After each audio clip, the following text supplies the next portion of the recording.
Proud na pinakita ng isang batang 5 taong gulang ang kanyang toga sa kanyang nakakulong na ina.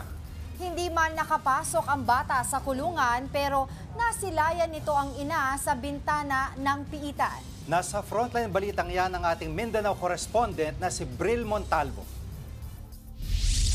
Naantig ang puso ng netizen sa tagpong ito ng mag-ina sa Agusan del Norte. Ang 5 taong gulang na si Scarlett nakatoga pa ng dalawin ang kanyang ina sa labas ng piitan. Proud na kumakaway ang bata sa ina na nakadungaw sa bintana.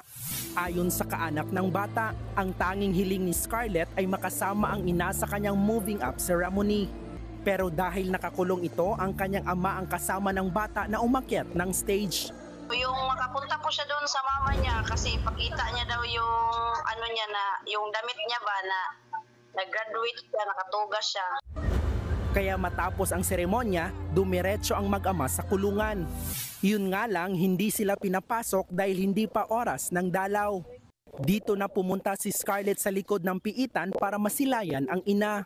Nakulong ang ina ng bata noong 2023 dahil nasangkot umano sa iligal na droga.